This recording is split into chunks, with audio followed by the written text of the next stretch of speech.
Bien, vamos a comenzar con una oración y luego continuamos y concluimos este tema sobre el santuario.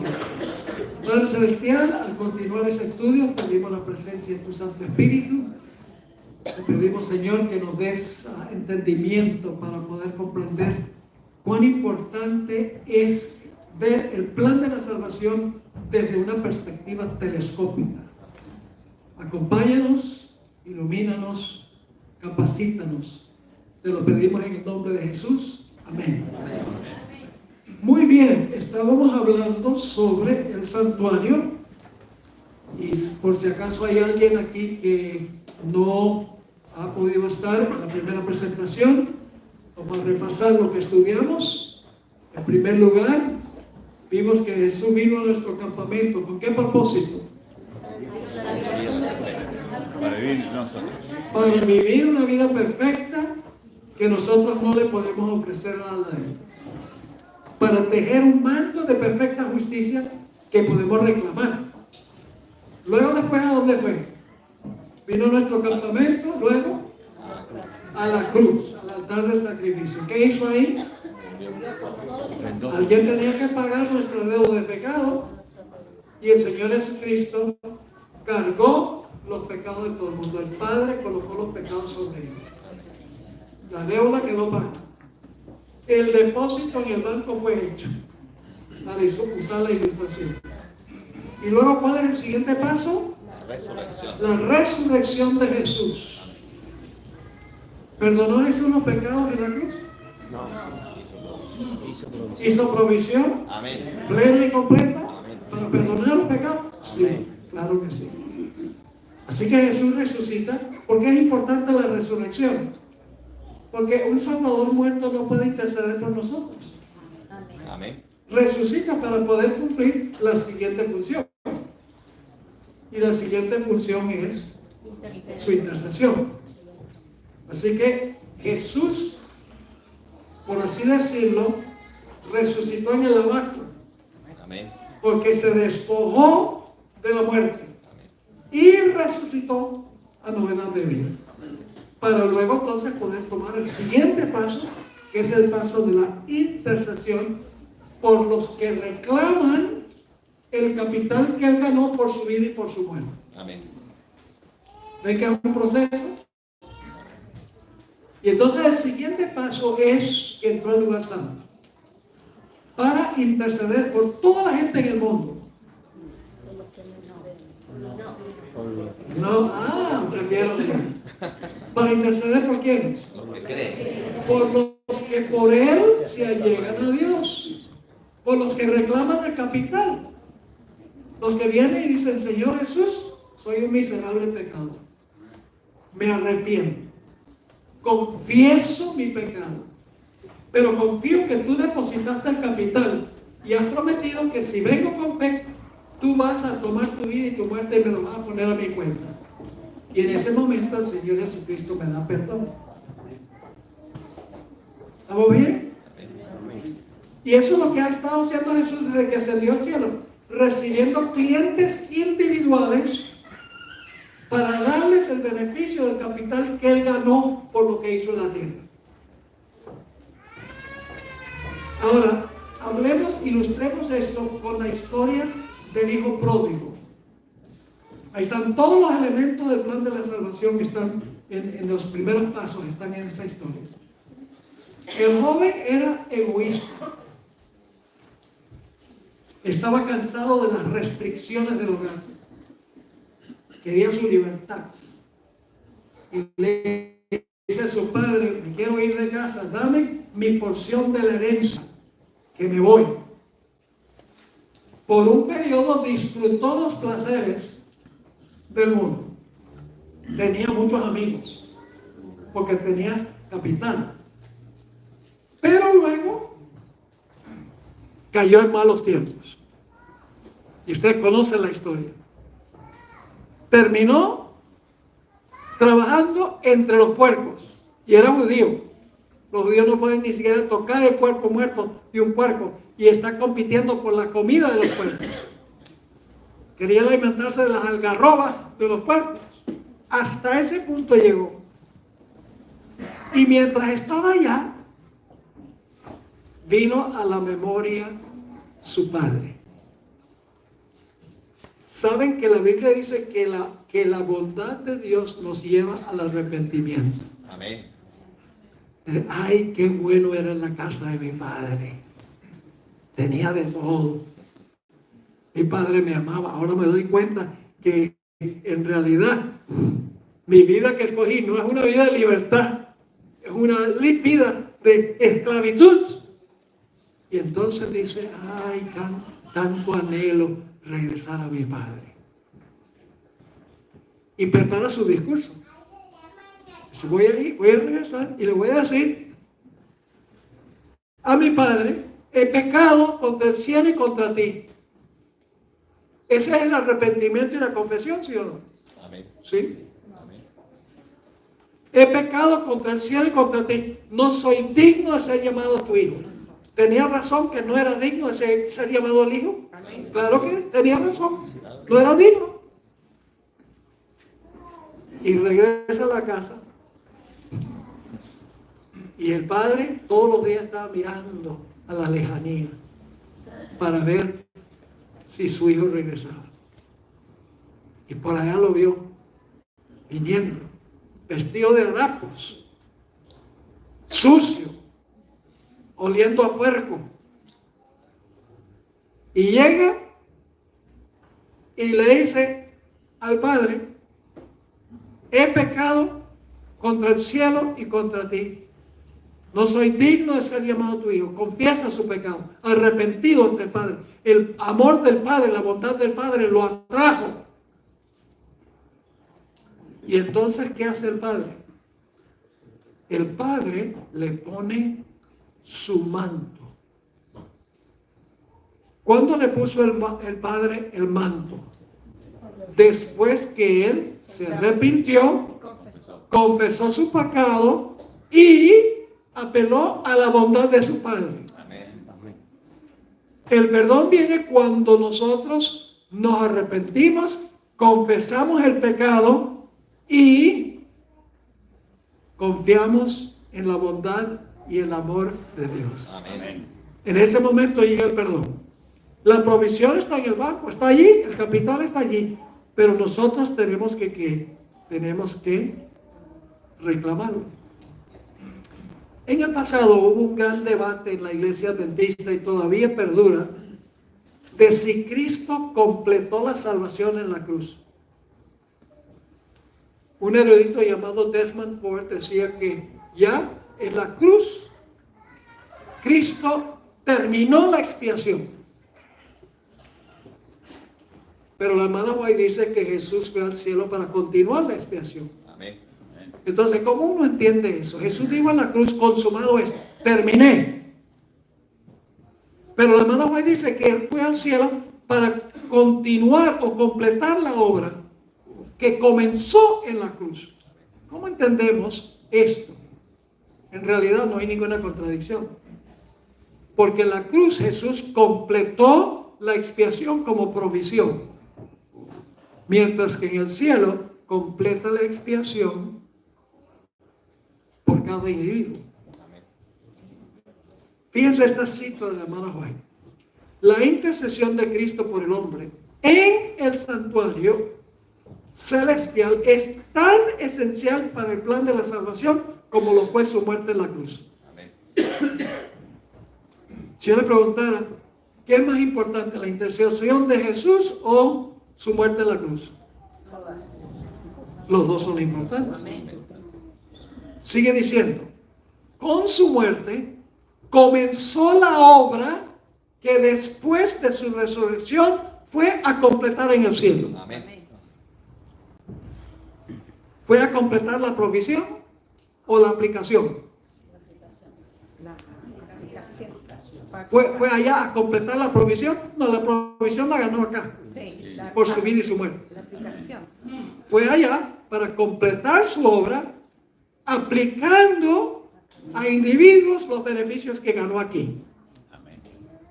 Así que dice, por la fe debemos entrar dentro del velo donde entró por nosotros como precursor Jesús. Amén. Ahora, volviendo un momentico a la historia del hijo pródigo. ¿Creen ustedes que después que el padre lo perdonó y lo recibió con los brazos abiertos, creen ustedes que este joven se iba a ir otra vez de la casa? No, no. Claro que no. El amor de Dios lo atrajo, el amor de su padre lo atrajo, la bondad de su padre lo atrajo, y fue tan grande la misericordia del padre que él no iba a volverse a ir otra vez a la casa. Cuando captamos el amor de Dios y la bondad de Dios en perdonar nuestros pecados, será nuestro deseo vivir por Él. Amén. Amén. Obedecerle a Él. Amén. No para ganar el favor de Él, sino como resultado de Él habernos recibido. Amén. Y aceptado. Gloria a Dios. Así que la justificación lleva a la santificación. Amén. Vamos a leer el libro de Hebreos 4, 14 al 16. Hebreos capítulo 4, 14 al 16. Ahí nos dice que no solamente hay perdón, sino que también hay poder. Dice, por tanto, teniendo un gran sumo sacerdote que traspasó los cielos, Jesús el Hijo de Dios, retengamos nuestra profesión, porque no tenemos un sumo sacerdote que no pueda compadecerse de nuestras debilidades, sino uno que fue tentado en todo según nuestra semejanza, pero sin pecado. Ahora escuchen qué es el resultado. Acerquémonos pues confiadamente al trono de la gracia para alcanzar misericordia y hallar gracia para el oportuno socorro. Amén. Podemos venir a Él no solo para perdón, sino para recibir poder. Amén. Poder para obedecer al Señor. Amén. Por amor, Amén. por su bondad, por su magnanimidad. Vamos a querer obedecerle porque le amamos. Porque nos hemos dado cuenta que la vida en el mundo no es tan libre, es una esclavitud. Y cuando volvemos a Él, tenemos libertad de verdad. Amén. Amén. ¿Están entendiendo este punto? Amén. La mayoría de los cristianos se conforman con el perdón. Es un perdón artificial. Ay, Señor, perdóname. Bueno, y sí, van y siguen viviendo igual. Porque no entienden cuánto costó el pecado. Cuando contemplamos a Jesús en el Getsemaní y en la cruz, llegamos a entender que el pecado es horrible. Amén. Que el pecado es crucificar a nuestro mejor amigo. Y cuando reconocemos eso, no vamos a querer seguir pecando. Amén. Ahora vamos al quinto paso.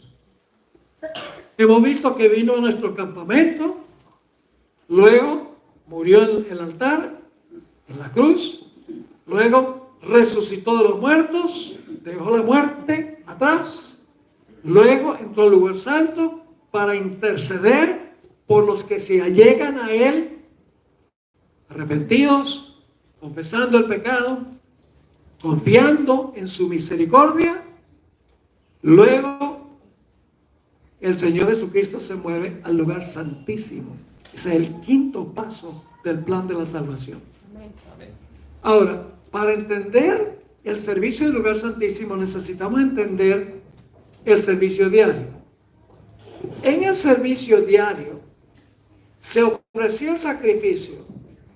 Bueno, el pecador venía y le colocaba la mano sobre la cabeza de la víctima, confesaba su pecado sobre la cabeza de la víctima, lo inmolaba y luego la sangre era llevada al santuario y así el pecado era transferido del pecador a la víctima y a través de la víctima al santuario. Y como resultado el santuario se contaminaba, porque el pecado contamina. El registro del pecado estaba en el santuario, en el servicio diario. Era del pecador a la víctima al santuario. Pero en el día de expiación, el proceso era al revés. el pecado en el santuario lo tomaba Jesús y luego sacaba el pecado del santuario y lo colocaba sobre la cabeza del macho cabrío a sacer. Es decir, en el día de expiación se purificaba el pecado, se purificaba el santuario de los pecados que habían entrado por la sangre. Y algunos dicen, pero pastor, por el hecho de que los pecados están allí registrados en el lugar santísimo nos quita nuestra seguridad de salvación. Pero es lo contrario. Porque si no metemos los pecados en el santuario por la sangre de Cristo, los tenemos aquí. Amén. Así que mejor que los metamos al santuario a través del arrepentimiento, la confesión y la fe en Cristo Jesús. Mejor meterlos allá. Amén. Porque si no metemos los pecados al santuario, entonces los tenemos nosotros encima. Así que nuestra mayor seguridad es tener los pecados cubiertos por la sangre en el santuario. Así que en el día de expiación sucedía lo contrario. Ahora, hay algo muy interesante en la Biblia. Y es que la Biblia enseña que somos salvos por gracia a través de la fe. Amén. Pero la Biblia dice que seremos juzgados por obras. Amén. Interesante. Salvos por gracia a través de la fe, pero juzgados por obras. ¿Acaso no es una contradicción eso? Que somos salvos por gracia, pero vamos a ser juzgados por obras. No hay ninguna contradicción. La mayor evidencia, hermanos y hermanas, de que nosotros en realidad estamos en unión con Cristo es la transformación de nuestra vida. La transformación de la vida demuestra si somos creyentes genuinos. Es decir, la gracia es la raíz de la salvación y las obras son el fruto de la salvación. Pero sin fruto es una evidencia de que la persona no está conectada. La persona no está conectada con Jesús. ¿Ha notado que en Hebreos 11 todos los grandes héroes de la fe están haciendo algo? Amén. No solo están creyendo algo, están actuando basado en su fe. Dios le dice a Abraham, sal. Y Abraham dice, Sara, empieza a empacar. Actúa. Moisés salió de Egipto, aunque podría haber sido el próximo faraón. Noé construyó el arca. Abel ofreció un sacrificio. Es decir, la fe genuina es una fe que actúa. Amén. Y el fruto revela si en realidad la fe es genuina o no. Jesús dijo, no dijo, por su fe los conoceréis. ¿Qué dijo? Por su fruto los conoceréis. El hombre no es salvo por fe sola, ni por obras solas, ni por fe más obras, sino por una fe que obra. Porque la fe que no obra no es fe. Amén. ¿Están entendiendo? Amén. Por eso Dios en el juicio examina los frutos de la vida para ver si la conexión con Cristo fue genuina o no.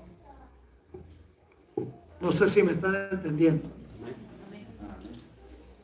Cuando Cristo nos perdona, no solamente nos perdona, sino que nos regenera. Amén. Nos da una nueva naturaleza. Fíjense lo que dice en el conflicto de los siglos 4:55 y 4:56. Una reforma en la vida es la única prueba de un verdadero arrepentimiento. ¿Cómo? Una reforma en la vida es la única prueba de un verdadero arrepentimiento. Amén. ¿Qué es el verdadero arrepentimiento? El verdadero arrepentimiento es decirle al Señor, Señor, esto lo hice yo y la culpa la tengo yo. ¿Saben cómo es el falso arrepentimiento? Es cuando la persona trata de justificar lo que hizo. Sí, yo hice eso, pero... Yo pregunto, cuando Adán y Eva primero pecaron, ¿estaban arrepentidos? No. ¿Saben cuál es la mayor evidencia de que una persona está arrepentida? Adán dijo, la mujer que me diste. Si yo comí, pero ella fue. Y la serpiente que tú hiciste, tú tienes la culpa. Sí pequé. Es diferente admitir el pecado que confesar el pecado. El arrepentimiento genuino dice, yo fui el que lo hice, la culpa la tengo yo, perdóname. ¿Cuándo fue que Adán y Eva se arrepintieron de verdad? Cuando Adán tuvo que ofrecer el primer sacrificio. En un mundo donde no había muerte. Hoy en día estamos acostumbrados a la muerte. Como que ya no nos alarma. Pero imagínense un mundo donde nada había muerto. Y Adán toma el cuchillo y degolla a la víctima, le sale la sangre y queda la víctima inerte en su brazo. Y Dios le dice, eso le va a pasar a Jesús como resultado de tu pecado. Cuán terrible es el pecado. Llevó a Jesús a la cruz. Le causó dolor a Dios y Jesús tendrá la naturaleza humana para siempre. Así de terrible. Solamente podemos entender cuán terrible es el pecado viendo lo que el pecado le hizo a Jesús. El problema es lo que estamos viendo demasiado televisión, demasiado TikTok, demasiado textear, tonterías. Y no estamos enfocados. La hermana White dice, deberíamos dedicar 1 hora al día para meditar sobre la vida de Jesús, especialmente las últimas escenas. Amén. Y dice que fluirá poder si hacemos eso. Amén. De modo que la sierva de Dios dice, una reforma en la vida es la única prueba de un verdadero arrepentimiento. Ahora escuchen, ella habla de las personas que realmente se arrepintieron. Dice, amaban lo que antes aborrecían y aborrecían lo que antes amaran. Los orgullosos y tercos se volvían mansos y humildes de corazón. Los vanidosos y arrogantes se volvían serios y discretos. Los profanos se volvían piadosos, los borrachos sobrios y los corrompidos puros. Las vanas costumbres del mundo eran puestas a un lado. Los cristianos no buscaban el adorno exterior del rizado de los cabellos, del ataviarse con joyas de oro o el de la compostura de los vestidos, sino el oculto del corazón que consiste en la incorrupción de un espíritu manso y tranquilo. Esa es la hermosura en la presencia de Dios. Un cambio radical. Perdón, pero también pureza. Así que, a través del verdadero arrepentimiento, la confesión, la confianza en Jesús, los pecados colocados sobre Jesús, a través de la sangre de Cristo y su intercesión, entran al santuario cubiertos por la sangre de Cristo Jesús. Pero en el juicio, Cristo examina la vida de cada persona que profesó reclamarlo. Es una obra individual, como la del lugar santo, individual. Solo examinan los casos de aquellas personas que alguna vez reclamaron a Jesús como Salvador, no los impíos. Los que no reclamaron a Jesús, esos no entran en perspectiva en el juicio. Esos entran en perspectiva durante el milenio. Solo aquellos que alguna vez profesaron a Cristo. Y usted dice, pero ¿por qué, pastor? Solamente los que profesaron a Cristo se van a examinar antes de la segunda venida en el juicio investigador. La razón es muy sencilla. Cuando Jesús venga, se va a llevar a los fieles al cielo, pero para eso tiene que mostrar quiénes eran los fieles durante el juicio. No hay urgencia de examinar los casos de los impíos, porque eso va a ser después de la segunda venida. Eso se puede dejar para después, pero es urgente demostrarle al universo quiénes fueron verdaderamente fieles.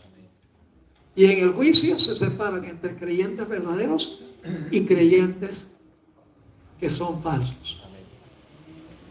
Y ustedes dicen, ¿cómo así, pastor? Creyentes verdaderos y creyentes falsos.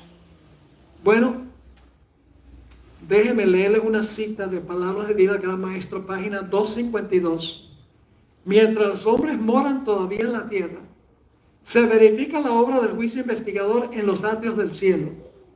Delante de Dios pasa el registro de la vida de todos sus profesos seguidores. Y usted dice, ¡ay, qué susto!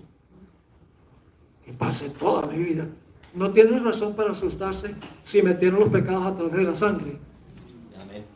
Si son creyentes genuinos. Hay que tener la certeza. Mi intercesor está allá. Amén. Debemos tener confianza. Pero si nuestras lágrimas son de cocodrilo, ese sí es un problema. Sigue diciendo la sierva del Señor. Delante de Dios pasa el registro de la vida de todos sus profesos seguidores.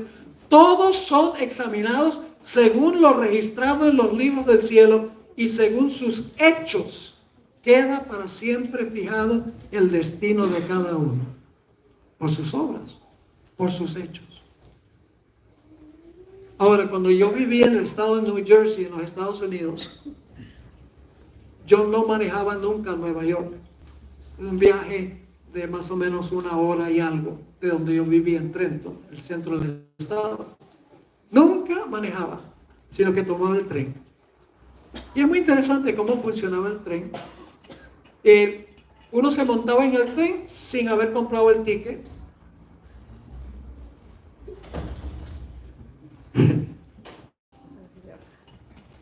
Pero cuando uno se montaba en el tren, el que estaba a cargo, él, mejor dicho, compraba el ticket, pero uno entraba al tren sin mostrar el ticket. Y el que estaba a cargo, después que el tren arrancaba y empezaba a andar, venía con una maquinita para hacer un hueco en el ticket y tenía uno que mostrar el ticket. Yo compré el ticket antes y entré al tren. Y cuando venía el individuo que estaba chequeando para ver si había pagado, ¿ustedes creen que yo dije, uy, qué terror? Vine a ver si tengo el ticket. No. ¿Por qué tenía seguridad? Porque había comprado el ticket. El hecho de que Cristo examina nuestra vida no tiene ningún problema si compramos el ticket. No tenemos que tener temor de que examine. Si hemos tenido la experiencia con Él. Y la razón por la cual Él va a separar a los creyentes genuinos de los creyentes falsos es porque en la iglesia hay las dos clases. Yo pregunto, ¿todos los que están en la iglesia son fieles? No. Y la gente dice, pero pastor, ¿por qué Dios va a hacer un juicio investigador? Él ya sabe desde la eternidad qué íbamos a hacer. Pero los seres celestiales no saben. El juicio no es para informar a Dios, el juicio es para que el universo vea que los que Cristo se lleva al cielo, todos eran creyentes genuinos. Amén. Es para exonerar a Dios en salvar a unos y condenar a otros por su decisión. El juicio no es para Dios, es para el universo. En un momento vamos a hablar del milenio, porque nosotros no estamos en el cielo ahora viendo los casos, pero los seres celestiales están presenciando el juicio. Daniel 7 lo dice. Yo pregunto, ¿en la iglesia hay trigo y cizaña? ¿Cómo no? Hay que hacer una separación. Es necesario hacer una separación entre el trigo y la cizaña. Amén. La cizaña se parece al trigo. Por mucho tiempo se parece al trigo. Hay que separarlos. Yo pregunto, ¿en la iglesia hay peces buenos y peces malos? Pues ¿de qué clase de peces está hablando? ¿De los que se encuentran aquí en Puerto Montt? No. La Biblia compara almas con peces, personas con peces. Somos pescadores de hombres. Amén. Y cuando se pescan los hombres se meten en el bote. El bote es la iglesia. Yo pregunto, cuando los pescadores tiran la red, cuando sacan la red, solamente la red tiene pececitos buenos que llevan para el mercado. No. Yo sé que no, porque cuando yo era niño íbamos de vacación a una isla que se llama Margarita. Los venezolanos saben, es uno de las islas que pertenece a Venezuela, el estado de Nueva Esparta. Todos los años nos íbamos como familia de vacación allá. Y nos encantaba ir a una playa que se llama El Tirano y ver entrar a los pescadores como a las 4:30 de la mañana. Entrar con sus redes. En esas redes había toda clase de animal marino. Había estrellas de mar, cazones, que son tiburones chiquitos, y había un pez que se llama sapo, que parece, ¿saben la palabra renacuajo? Sí, sí. ¿No sé esa palabra? Sapo también Es un renacuajo bien grandote, sapo grande. pero sí que es marrón, feo, así con el cuerpo delgadito y con una cabezota. Yo tiene que tener cuidado porque tiene puyas. Sacaban sapo, toda clase de seres marinos. Entonces llegaban a la playa y tenían canastas. Y los peces que no servían los echaban en una canasta y los peces que iban al mercado los echaban en otra canasta. Una obra de separación entre peces. Eso es lo que hace Jesús en el juicio investigador.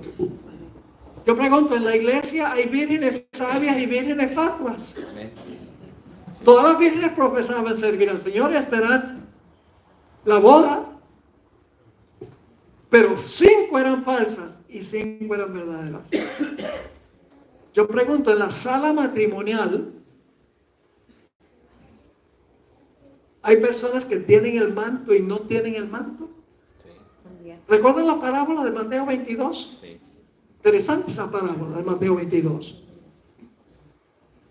Ahí habla de la fiesta de bodas y entró uno allá que no tenía el manto. Yo pregunto, ¿eso sucede después de la segunda venida? Antes. Sucede que Cristo se lleva a todos los que se va a llevar al cielo y entonces dice, vamos a examinar a ver quién merece quedarse aquí. ¿Cómo entraste tú aquí si no tenías el manto? No lo vas a devolver. Está describiendo el examen del manto antes de la segunda venida. Amén. Para ver si en verdad tenía el manto o no. Yo pregunto, ¿hay cristianos que dicen Señor, Señor y Cristo va a decir yo no los conozco a ustedes? Mateo 3.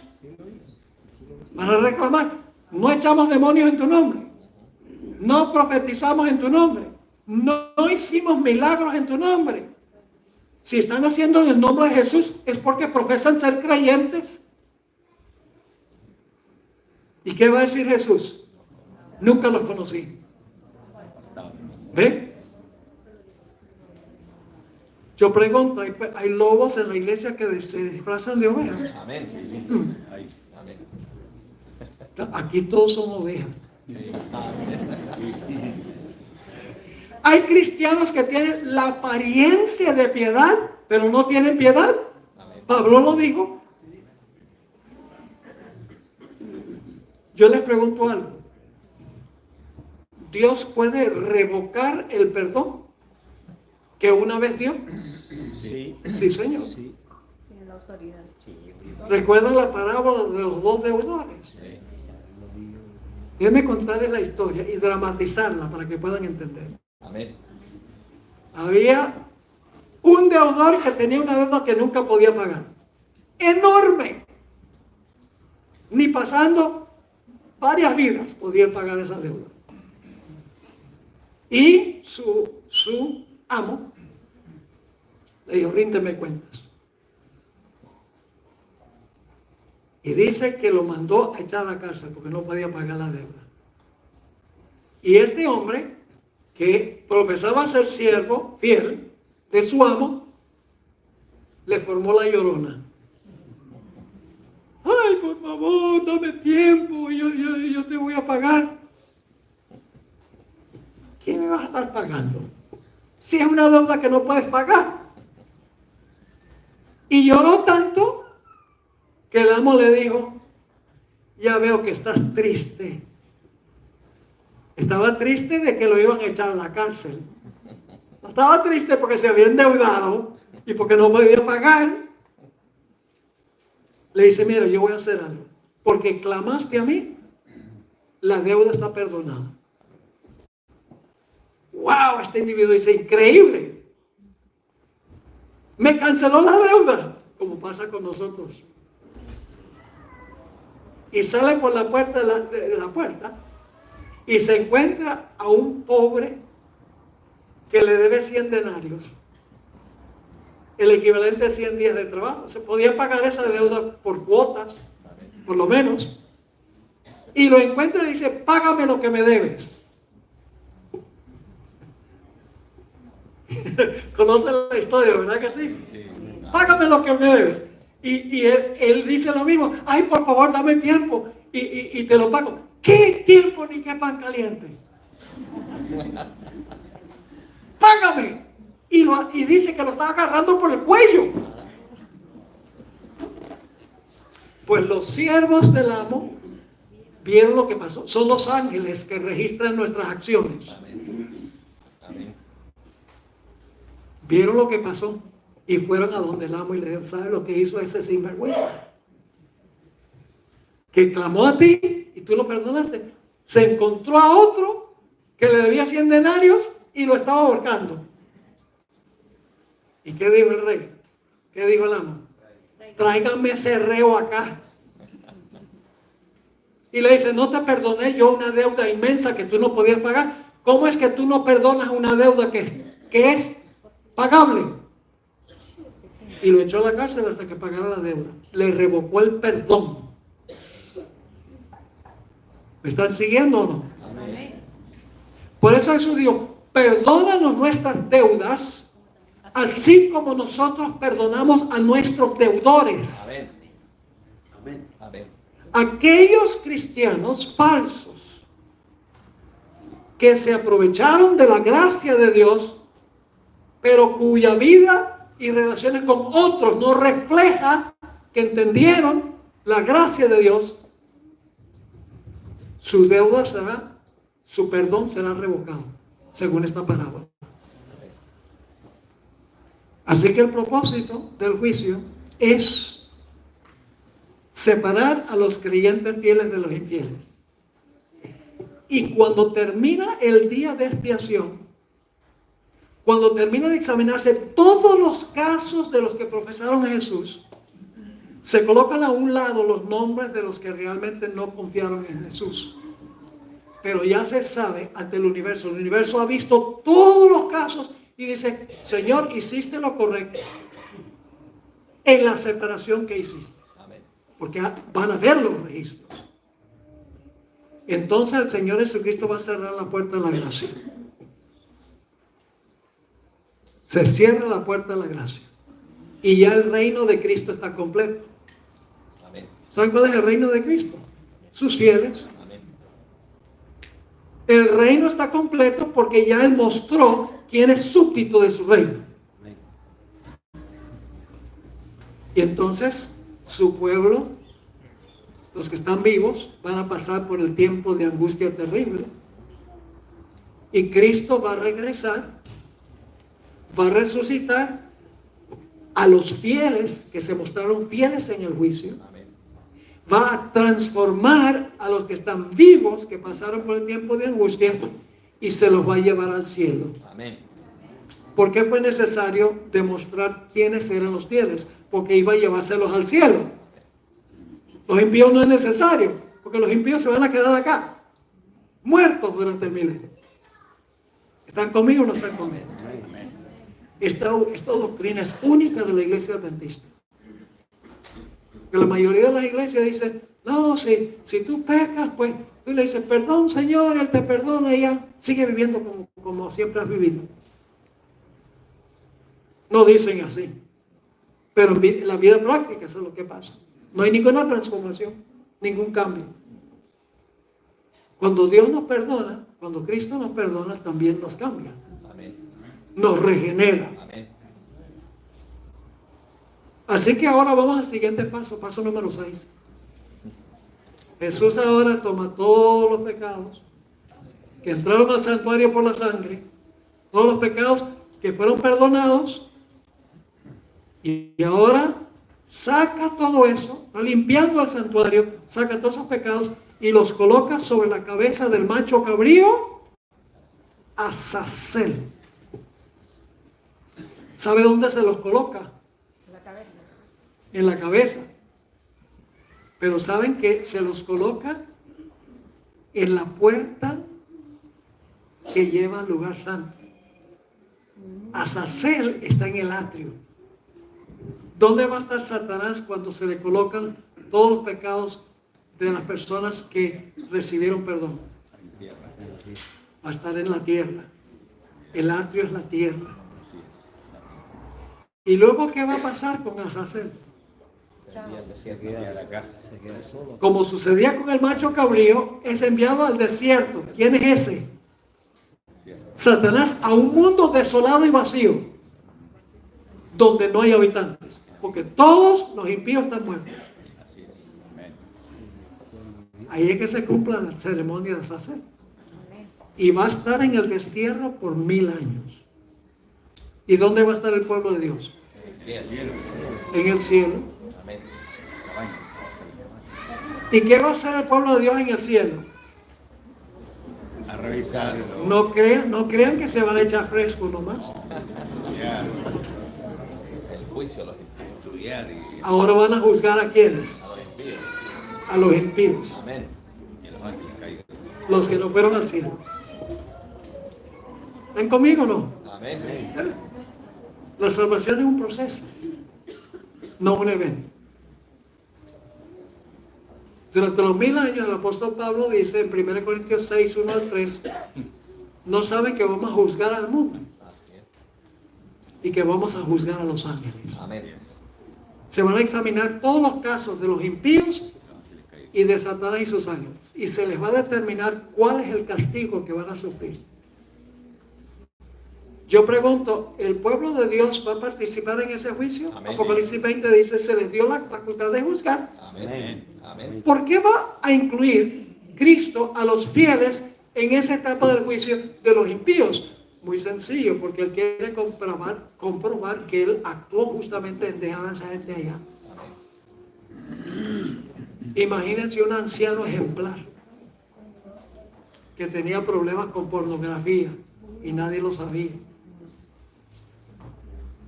¿Cómo, Señor? ¿Cómo es que ese anciano no está aquí? ¿Él tiene que estar aquí? El Señor Jesucristo dice, ahora te voy a mostrar lo que no se veía a simple vista. Cuando termine ese juicio milenial, vamos a estar 100% de acuerdo de que Jesús hizo lo correcto en cada caso. Amén. Sin excepción. Los seres celestiales en ese momento están convencidos de que Dios hizo bien en admitir todos los que entraron. Y durante el milenio, los fieles van a darse cuenta que Dios obró correctamente en los casos de todos los que se quedaron. ¿A quiénes falta por convencer? A los impíos y a Satanás y sus ángeles. Ya los seres celestiales ya están convencidos. Ya los fieles durante el milenio convencidos de que Dios obró correctamente en cada caso de los que no entraron. Pero falta un grupo por convencer. Satanás y sus ángeles y los impíos. Hasta a ellos los va a convencer Dios de que obró correctamente. Amén. Así es. Y por eso después del milenio, y solamente estoy aquí dándole el panorama general, si ustedes marcan el código QR que está ahí en la mesa, te van a encontrar temas completos sobre el juicio milenial, sobre el juicio postmilenial.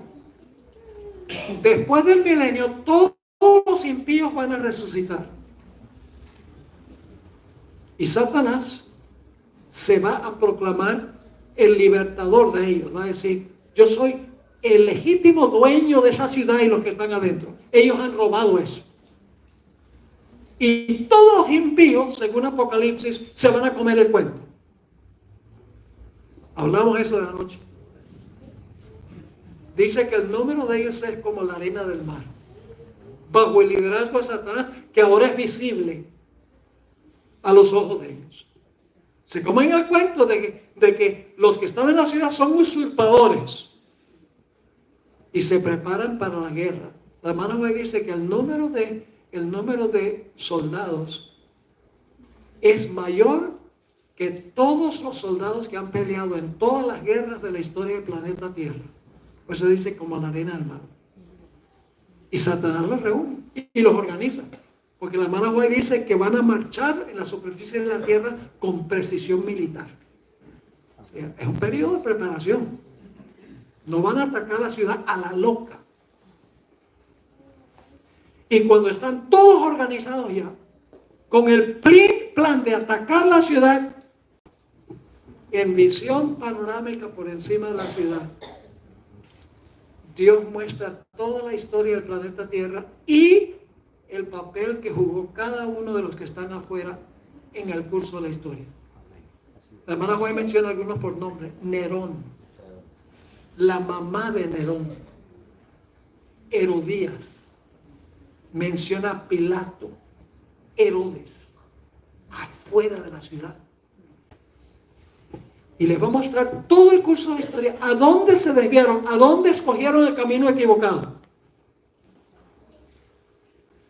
Y después que ellos ven eso, dicen, no. En realidad Dios tiene razón. Y el canalla es este. Y apuntan a Satanás. Ya no quieren atacar la ciudad, ahora van a atacar a Satanás. Porque este mito de que los impíos mueren atacando la ciudad, nunca atacan la ciudad. Se preparan para atacarla. Pero cuando Dios les muestra que ellos se perdieron por su propia elección, que Dios no tiene la culpa, la hermana, este es el clímax del gran conflicto entre el bien y el mal.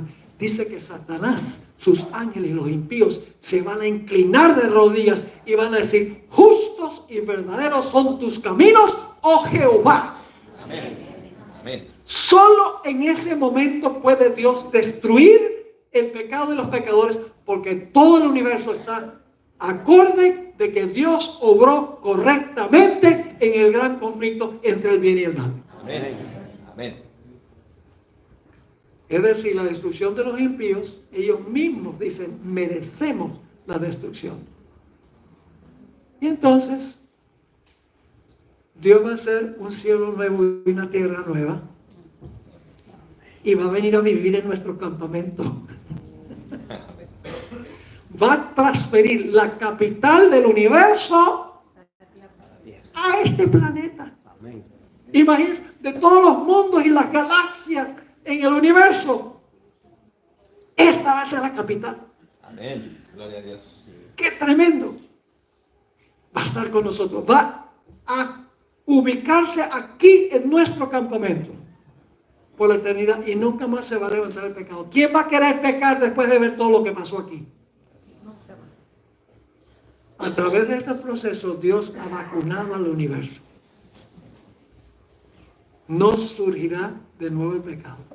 No se levantará por segunda vez. ¿Ustedes creen que fue sabio que Dios permitiera que pasara todo lo que ha pasado en este mundo? Amén. Sí, porque últimamente todo el universo va a darse cuenta que nada de esto tiene que ver con Dios, sino con Satanás. Por eso Dios resuelve el problema lentamente pero seguro, porque no va a dejar cabos sin atar, no va a dejar preguntas en las mentes de las personas.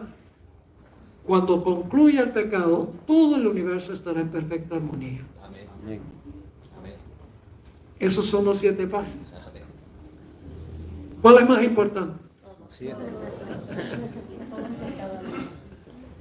¿De qué valdría que Cristo viva, muera, resucite, interceda, haga un juicio y luego dice, se murieron y ya? Hermanos y hermanas, el clímax de que finalmente va a poder vivir en nuestro medio para siempre, o sea, el clímax de qué vale todo lo anterior si no existe eso.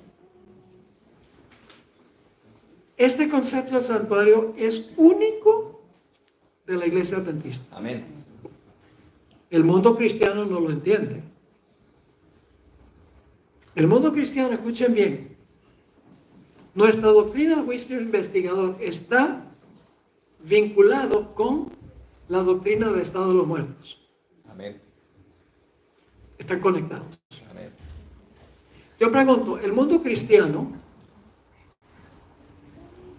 cuándo cree que una persona es juzgada? Cuando muere. Cuando muere. Si la persona fue buena, el alma sale volando al cielo. Y si la persona rechazó a Cristo, se va a quemar al infierno. Es decir, el juicio es cuando te mueres. O algunos dicen, en el credo, viene a juzgar a los vivos y a los muertos. Mentira, Él no viene a juzgar a los vivos y los muertos. Eso lo hizo antes. Amén. Lugar santísimo. Pero el mundo cristiano dice que cuando una persona muere, ese es el momento de su juicio. Entonces, ¿para qué va a empezar Dios un juicio en 1844? Sí, sucede cuando la persona se muere. ¿Ven? El engaño. Pero la iglesia adventista enseña que cuando una persona muere, su caso no está decidido sino hasta que haya un juicio.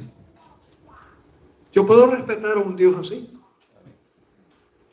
Imagínense que traen a una persona que acusan de un crimen, viene ante el juez y el juez dice, culpable, silla eléctrica. Espérate un momentico. Nada más porque usted dice que es culpable, sin un juicio.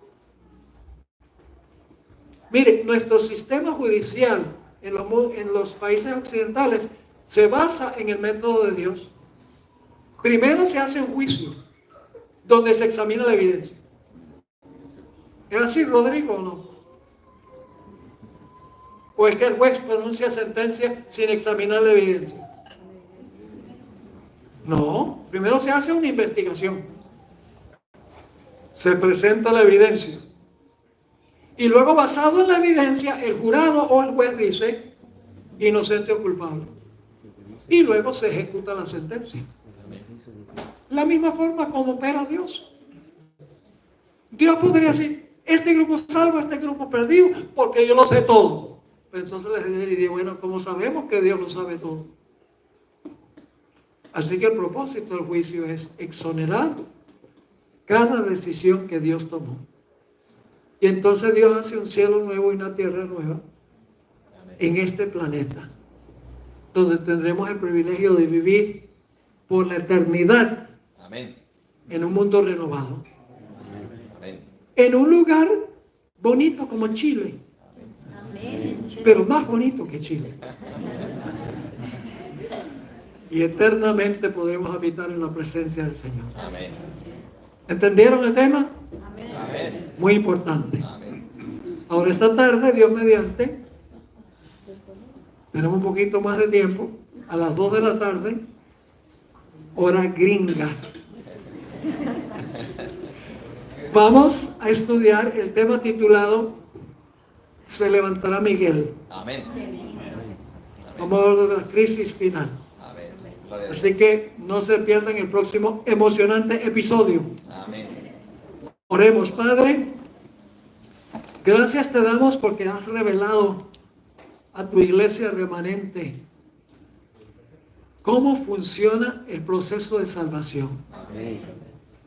Te damos gracias porque a pesar de que somos pecadores, merecedores de la muerte, Gracias por enviar a Jesús, tu querido Hijo, para vivir una vida que nosotros debemos vivir, para sufrir la muerte que nosotros debemos sufrir, para resucitar e interceder por nosotros, y que nos exonerará en el juicio. Gloria a Dios. Gracias, Padre, por hacer eso. Ayúdanos, Señor, a apreciarlo. Ayúdanos, Señor, no solo a desear el perdón, sino la pureza en nuestra vida, que viene como resultado. Acompáñanos ahora al participar del alimento. Pedimos, Señor, que nos vuelvas a traer con tu protección esta tarde para estudiar el último tema. Te doy gracias por todas esas almas preciosas que han venido aquí en este día. Amén. Te ruego, Señor, que bendigas a cada una de estas personas. Úsalas para esparcir este glorioso mensaje. Te lo imploramos en el precioso nombre, el santo nombre de Cristo, nuestro amante Salvador. Amén.